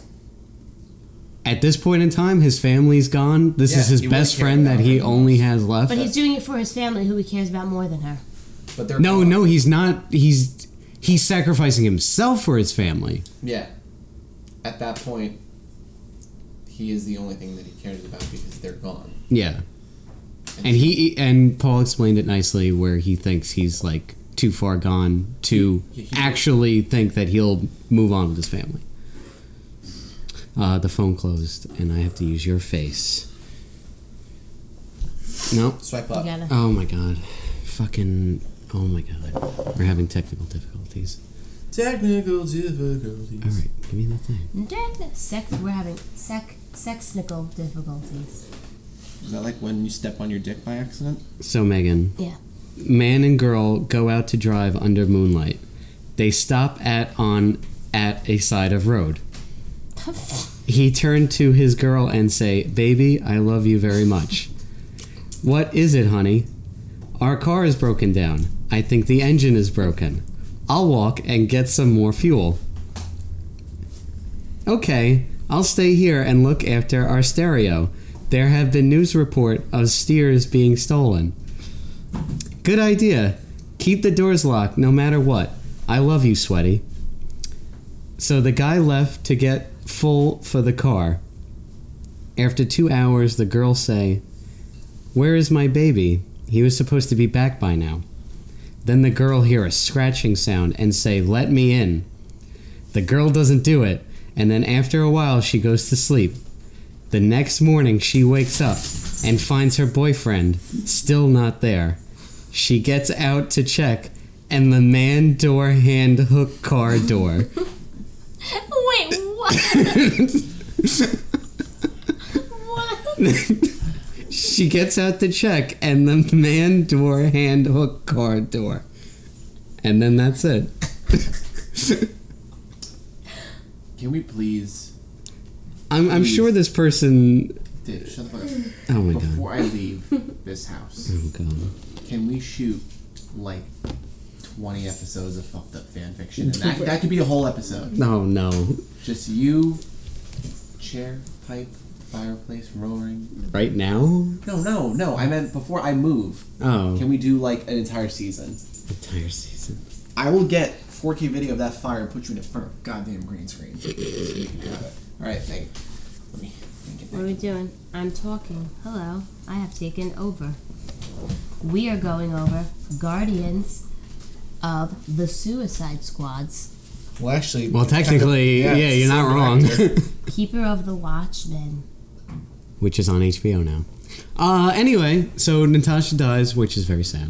And I did not see that coming. Very sad. Very sad. Very sad. So Natasha's dead. She's dead. Oh, man. Maybe we'll come back next week and they'll just be like, just random pieces of toilet. No, there'll be a society. They'll open the door for you. Yeah, like the toilet paper hand door. Hey, Dave, how late you want to stay? The toilet paper hand door. Handman door. So Natasha's dead. So Natasha's dead, which I think it's slightly undercut because they have the same shot of her lying on the ground as Gamora. I might have to do a superimpose one like a side by side. Yeah. It's the music is pretty much the same. Yeah, it's all the same. But I like his reaction to it when he's floating in the water and he gets up and he's just like, "What the fuck? It's me. It was supposed to be me and not her." And even coming back in time, seeing him there, it's like, ah, shit. So they make the gauntlet out of the Iron Man with the nanites. And this is where I thought that if they didn't have Thanos, that the Hulk would be... they have to give the gauntlet to somebody. And he's like, oh, okay, it's gamma radiation mostly. I'm probably the one... strong enough. I was made for this. Yeah, it's like, I'm strong enough, I can... this is partly me. I could do this. I thought if they didn't have Thanos... maybe he would be corrupted by the stone's power or something like that. Possibility. And that would have been really cool. But we have to have the satisfaction of all the people coming back, kicking Thanos' ass, and having it wrapped up in a nice, neat bow. So it's kind of sad, though. I saw a little better storyline. Yeah, it's all good. So they do the snap. And it's interesting because they do this snap way earlier than I thought they would. Yeah. It's 2/3 into the movie, and at this point they've switched out Nebula with the bad one. Yes. What? God damn it! So they switched out Nebula with the bad one. Hey, yes. And she's got a whole plan now. And it's actually a pretty brilliant plan, and it's brilliant from a plot construction point of view, because it's that leads to a satisfying conclusion. Yeah. So they do the snap. Simultaneously as they do the snap, she brings the entire fucking warship that Thanos has. Yeah, his whole army blasts through the roof and is in orbit. Yeah. And this is one of my favorite scenes. It's it was a snap and it was like, did it work? And Ant-Man kind of walks off and it's just it's like things are coming back to life. There's just so much more nature. And then you get the shot of Hawkeye's phone rings. Yeah. And he answers it and she's there. And literally it's in the middle of saying it, Ant-Man's like, I think it worked. And boom. I thought he died. I thought he was dead. But apparently people are saying he does. He shrinks down. The second time I saw it, he does. You have to see it, so you have to watch the left side of the frame. Yeah. Watch the left side, you'll see him going small. But fucking decimate the Avengers base. And great sequence of you've got Hulk holding up basically the whole base. Yeah. And trying to get Rhodey Canopy. He gets out, crawls over, pulls Rocket out, helps him out, and they're when Rocket is under the rubble, he's like, I can't breathe. Yeah, it's he's freaking out. Shit. Kind of nice little callback to Homecoming, I think. Yeah. But so it's really just you got that sequence where Hawkeye's got the glove, he's running with it, the Outriders are coming. Yeah. And it's basically just a game of get it the fuck out of here. Yeah. But the portal's gone. God damn it, Megan. Get out of here. Why you have to ruin everything? Signed by Stan Lee and Chris Hemsworth. Please be careful with it. Yes. I bought it. I know.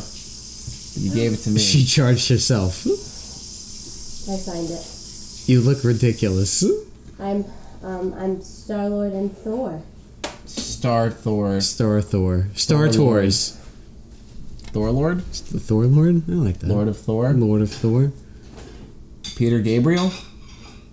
Can you even see us? Yeah. It's big on my head, but... It's a good mask. The snap is gone. Lost 5 years, but now I'm back. Gamora's back, but she's not the same at all.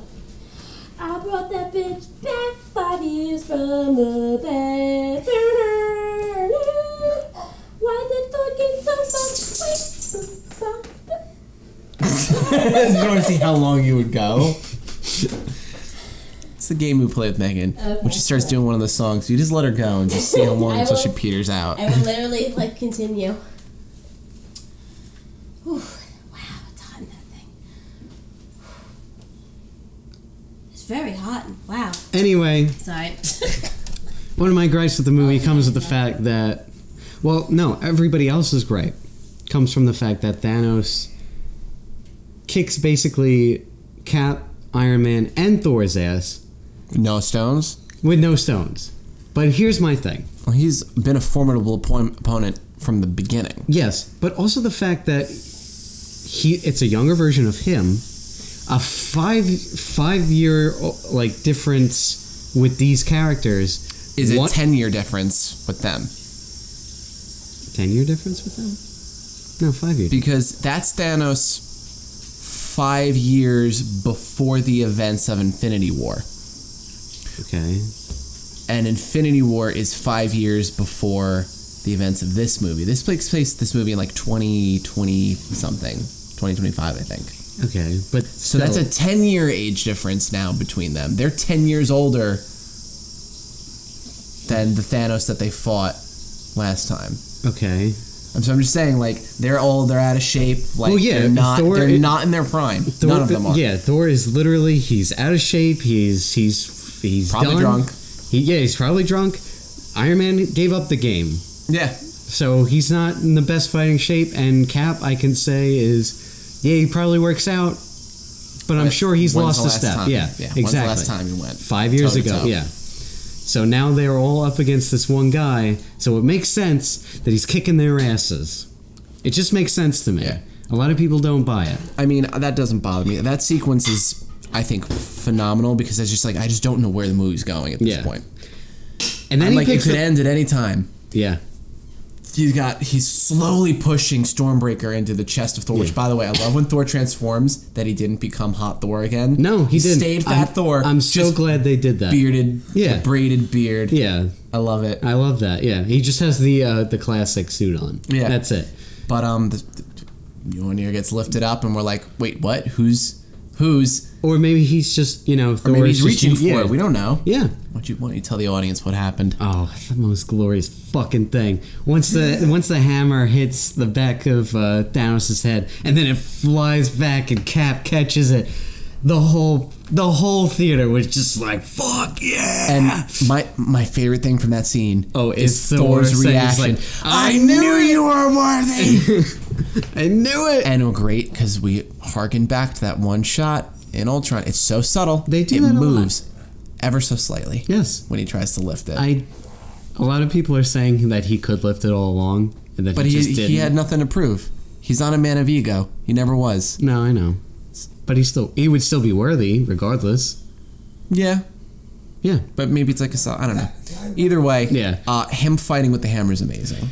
It was so fucking awesome. And it lasts for, he still has it throughout the whole thing because his shield gets fucked up. Yeah, the tide of the battle keeps ebbing and flowing between Thanos is doing good. Oh, no, they're doing good. Now Thanos, once Thanos starts hacking his shield up, and now it's he's tired. The other Avengers are out of the game. Yeah. Iron Man's out. Yeah. Thor's out. Cap shield is literally busted in half. And you get that fucking shot where he stands up and there is an army. Yeah. In a literal army in front of him on one side. He's on the other side, and he reaches down and tightens that fucking shield. And he's getting ready for round 2. He's ready to... He's like... He didn't have to say it. He didn't have to say I can do this all day because we know. We know. But he's not going to ever stop. He's going to fight to the end. Yeah. And then it probably happens. the most satisfying callback maybe in all of these movies. I don't even know, but it's just such a... It's perfect. It's a perfect moment. The music stops, everything stops, and all of a sudden you hear some static over the radio, and it's Sam Wilson says, "On your left," and then all the portals, all the Doctor Strange portals. Just one. It's just one portal at first. Oh, one portal at first, and then it's Black Panther. And then we realize like what the portals mean, and then countless portals open up simultaneously, and it's like, oh shit. Howard the Duck is in the shot. Nice. Did you see that? They all I just wanted some. So all the portals open and literally everyone's back. But the extent with which everyone came back surpassed even my expectations. Yeah. Fucking Sylvester Stallone was in there. The Ravengers were there. I didn't see that. I'm sorry, not the Ravengers. What is... Yeah. Yeah, but that's they had a special name, though. No. Whatever. But they're there. Howard's the Duck's there. Wait, really? They were there? I didn't even see Sylvester Stallone. Everyone was there. I think Sean Gunn was there, too. Like, the character that he plays that's not Rocket. I gotta look. What about the other guy? The blue man? No, he's dead. Who? Yondu's dead. Yondu's dead. Oh. Everybody was there except them. And then they just start kicking everybody's ass. Dude, even before that, though, it's just this one shot, and you just see the scope with which every single one of Earth's mightiest heroes has showed up to back up Captain America. Every fucking one of them. Every wizard, every goddamn person in Wakanda that's ready to fight. All the Asgardians. Everyone is united under this one moment. You know, like what they tried to do in Justice League? Yeah. And failed miserably? Well, they do it here. This is what that really is. Like, honestly, in my mind... This is what they wanted to do. This is like... I think this might surpass, like, the final battle in Lord of the Rings. Like, in terms of just, like, the grandeur of just... Let's fucking do this. Yeah. And it's just... they play the Avengers team, like, 6 times. Just to show you... Get you hyped. Get you ready. Yeah, and when he finally says it, for the first time ever... Yeah. It's so satisfying. It is. It is a war. It is a full-on war. Yeah. And everyone gets a moment. Everybody does. Everyone. I love that Valkyrie is back on a Pegasus. On a Pegasus. Don't ask questions. It's awesome. She's great. I love her. I love her too. She's my girlfriend. Anyway. No, I love the fact that they even say it. They even say it at one point. This is everyone? Is this everyone? And Benedict you wanted like, more? But, I mean, it is instant kill. Gets activated. That's a great moment. He's riding Thor's hammer at one point. Yes. Yo, Brooklyn. Or no, Queens. Queens. We got the assist here. And you know what? Even though she's not in it that long. When she shows up, she's good when she shows up. I smiled. I was like, yes. Because I like that setup where, like, all of a sudden it's like Scarlet Witch is beating Thanos' ass after probably one of those M. Bison kind of lines. Yeah. Where, literally. I was thinking about Bison. Yeah, it was because like... it is a great line. Yeah, she comes down and she's like, I am going to... I was like, I'm going to fuck you up for everything that you've done to me. I don't even know your name. She's just like, I don't even know who you are. And then she just starts. I think she says something like, shit. You will. Yeah. She says something really intimidating. Yeah. And they just, rain fire! Yeah, because he's got her, like, got him, like, in the air, like, ripping his armor off and shit like that. And then all the gunship starts firing, everybody gets decimated. And then it stops. Just start firing off into the distance. Yeah, it's like, what's that out there? And it's just this blinding... What does somebody say, like, backup or something? Or someone says something cool, I think. I don't know. I don't remember. And so she just wrecks the ship. Yeah. Comes down. She comes. Spider-Man. Yeah. Hey, what's up, Peter Parker? You got that for me? He's like, yeah, sure. How you gonna get through all that? Even though she could probably get through it easily. It was, you know what? People are this was a great moment because here's the thing. This shot was preceded by 25 minutes of men kicking ass. It was fine. It was a good moment. It's par for the course for everything that's fucking going on, for everybody having their own little team-up moments within the battle. I think you could stop for a minute and just do that, and it's still awesome. It shows the scope of, like, just how many strong women there are in the Marvel Universe. Though I think it would have been just a little bit better if Black Widow was there. It would have been cool, but there needed to be sacrifice. I agree. It was hard, you know. But, because without her, there would have been. Yeah. But then they just fucking wreck. Yeah, that was awesome. Did you notice a little moment too where Hope goes, "Oh yeah, Cap's over there," and he gives her a little look. He's like, "Yeah, from Ant-Man and the Wasp." Where it's like, you call him Cap now. Yeah, like there's those little things. It's like because I didn't pick that up in that first one. It's like the people gave a shit. It's like somebody cared. Yeah. Somebody actually cared. They didn't rush it out. They thought it through. No, and just I wish Doctor Strange had a little bit more to do.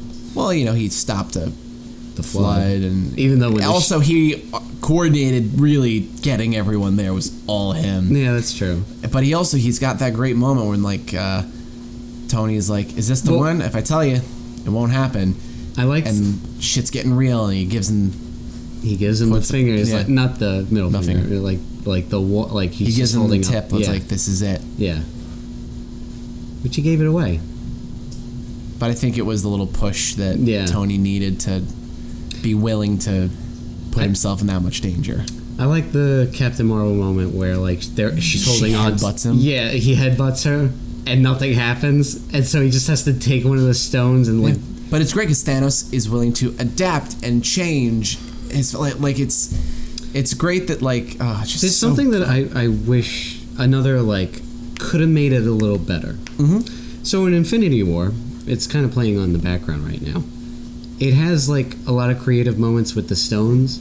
Could be a little bit more so. Yeah, see, no one was really willing to use them. Yeah, and I wish like what they did with that. That was Thanos really the only move. Yeah, like when he took out the Power Stone and he just used it to knock her out.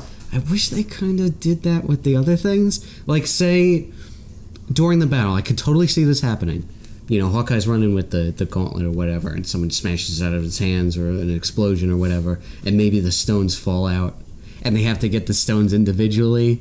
Like, say Ant-Man gets the Reality Stone or something, and he has to do something kind of cool with it, but he can't.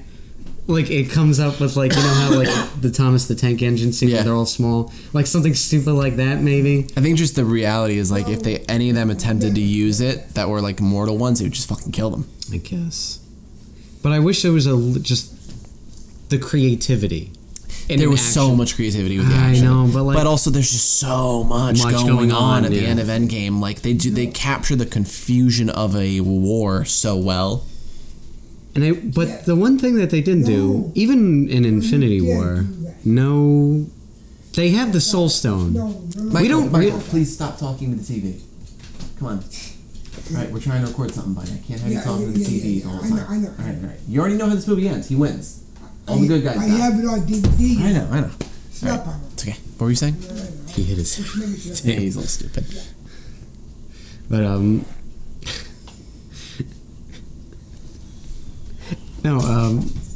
the Soul Stone, we don't really get what it does, necessarily. Like, we all have kind of, like... Yeah, I can tell you an exact point that it gets used in Infinity War.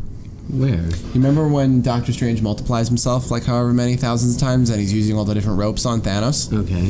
So X amount of those are projections. Only one of them is the real Doctor Strange. The Soul Stone glows and you can see all the other ones disappear and he knocks Doctor Strange's soul out of his body. He forces him into astral projection. But Doctor Strange knows how to go back in, so he goes back in. I wish there was a... I'm just saying it was... I know, it was used that one time. It's hard to use all of them. Some of them just have serve more utility than the others. But I felt like in this one, especially with the depressing sadness, that could have been used. Yeah. Especially that one of their own was there. You know what I mean? And also another thing, like... I saw on IGN they posted it or something like that. There was a deleted scene where Iron Man, once he used the snap, did the same thing with Thanos with Infinity War, where they're in that like the except it doesn't make any sense. Oh wait, it was gonna. No, he does. He does see her after the snap, right? Who? When he does the snap, he sees little Gamora. Yeah. What did it cost you? Everything. Yeah. I don't even think they shot it, which is a shame. No, they said they did. They cut it out, but it was going to be not little Gamora. It was going to be his 15-year-old daughter, or whatever. Yeah. I thought it would have been nice if it was. Yeah, but that end scene with him was perfect. So, and Iron Man gets the gauntlet, and he snaps his finger. He says from the first line, from the last line in the first Iron Man movie, "I am Iron Man," and then bam, it all goes back. All the bad guys go to dust, and it's just Thanos left. And then he just sits down and just. He knows what it is to lose. Yep, and he disappears. Oh, we really quick. We just skipped this over one moment. When he's reunited with Peter, and he just gives him a hug. He's like, this is nice. This is nice. But then contrast with the next moment where it cuts back to Iron Man, and he's fucked up. He's in shock because I haven't rewatched it. I saw it the one time. He's like not. I don't think he speaks in that scene. He says Pepper, and that's it. Like that's a rough death. It's not like a cute, pretty. No, like he's not okay. Yeah, he got completely fucked with the stones, and it's so sad seeing like Peter come down. Is like after being reunited. Yeah, he's like, no, please don't go. And Pepper comes in and is like, it's okay. Yeah, we're safe. We did it. You can rest. I'm like, oh. Fucking dagger in my heart. And then it's just all like you see Cap and Thor crying. You see it with the funeral scene. I was done. It took me a minute to recognize who the kid was, but I realized. Yeah, I thought that was Evan Peters for a second. Yeah. I was like, oh my god, like just to show just the breadth of his impact on people's lives. All this, everybody in that one long continuous shot. It's just everybody. We have we have Hank Pym and Scott Lang. We got the fact that Hank Pym was there. He fucking hated the Starks. Yeah, not even him per se, more his dad, but he does not trust them. Yeah, for him to show up, it meant something. And then you have his goodbye video. Yeah, you have Nick Fury at the very end there. You said the Iron Man 3 kid. You have... And the thing that probably made me cry the hardest... Oh, was the thing that they sent off? No. Oh. Okay, so here's the thing that I definitely cried at the hardest in Endgame, and it's such an innocuous moment. It's Happy Hogan sitting with Morgan, Tony's daughter. Oh, yeah, when he says... And she just quietly... He's like, do you need anything? And she's like, I want a cheeseburger. Yeah. And you just see it breaks him just a little bit. Yeah. He's like, your dad liked cheeseburgers. He's like, I'm going to get you all the cheeseburgers that you want. That was such a simply done, beautiful little moment. Yeah. To show a small connection that's his daughter. Yeah. And just like how responsible he now feels for her and how he's going to be there for her. Yeah. Beautiful. Fucking beautiful. Oh, I lost it when they sent off proof that Tony Stark has a heart. Yeah. Fucking. Because I didn't even think about that since the longest time. I was like, oh my god. And then the movie doesn't end. No. It has a nice other wrap up for another character. Well, it does what Lord of the Rings did, but way better and way more streamlined. I called that though. That they had to, because they have to wrap things up. Well, no, I thought he could have just went off and done whatever, but I called the fact that he went back in time. Oh, I thought we were going to talk about Guardians real quick, because that's the next thing. Oh yeah, Gamora getting reunited with Peter Quill, only to knee him in the balls. Twice, getting him the second time. Second one hit both. And your options were him or a talking tree. But, do you want 4 and Guardians 3 the same movie? Because I'm kind of so down with that. If that's the direction they're fucking going. Well, it made it okay. So as Guardians of the Galaxy. So it's okay. So you got to look at it two things. When he's saying goodbye to Valkyrie, like saying like you're in charge now of New Asgard. You take care of that. Yeah, because I'm gonna find my own new path, and I got my ride over here. Mm-hmm. Like, I thought, I was like, okay, maybe he's just going to pal around, maybe. Yeah, but then he says, we're the Asgardians of the Galaxy. No, but you're in charge. Everyone knows who's in charge. It's you. It's you, too. They all know. They all know. It's like that. Their interplay is perfect. I absolutely can't wait to see that. He fits in so well with them. He does. He's probably not going to be Fat Thor again, but... That's okay. Probably. I love how they committed to that, though. No, they didn't shy away from it. Yeah. But then we have Cap's... denouement. Yeah. He has to go back and put all the stones in. Which we established. Yes. Had to do. It. And then they get him back. Bucky says goodbye. Everyone else is like, all right, we don't see you. Bucky's the one who says goodbye to him. Because he knows. He knows he's not coming back. Yeah. Cap finally, like, he won the war, and it's like what Tony said that pissed him off so much in Ultron. Isn't that the reason we fight, so that we can end the war and go home? Yeah. And he fucking goes home. He got to live his life that Tony told him to get. And it's just so great. Like, he gives the shield to Sam. Like, which is great. A lot of people are saying, again, it's stupid because he's just a person. I was like, this is a fucking comic book movie. He can become a super soldier. They have the technology. But there's he sees the wedding ring. He's like, oh, you want to tell me about that? And in the most Captain America way ever, he's like, no. I don't think I will. No. He wants to just keep that for himself. Yeah, and we get to see his dance. That dance that he finally fucking gets. That's what I fucking loved about that first one so much, is the way they ended it. And this closing it out is perfect. It is perfect. It just made me feel everything. It closed every storyline it needed to close. There was no dangling carrot at the end. Like, if this is like if this is it, I'm good. Yeah, I'm happy.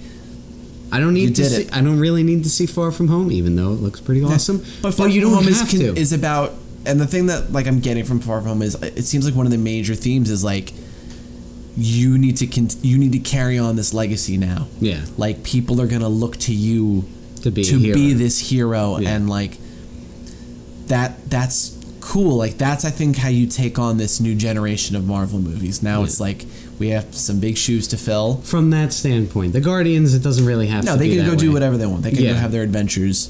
Those were always smaller scale. Yeah. But say like a Doctor Strange or this, or maybe, or Sam, and that's different. Yeah.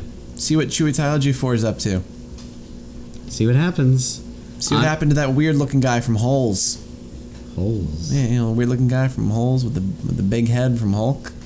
We don't need to see that. We don't need to do that. Okay. I feel like Hulk is done. You know that the one thing they did not wrap up. Well, they can't do a standalone Hulk movie. I know. But no, Nat and Hulk's relationship was probably the one thing that got kind of shafted. Yeah, and like they had like a throwaway line with Scarlet Witch and Clint Barton at the end. It's like, oh, I wish they knew. I wish she knew. And it's like, in a way, they both did. And I was like, that's all they get? Well, fuck me. Yeah. But listen, if that's the worst of it, then I consider us very lucky. The music was perfect, like just everything's fucking so good. Yeah, like you were saying, like where Lord of the Rings, it took its fucking sweet ass time doing all this. It's like bam, bam, bam.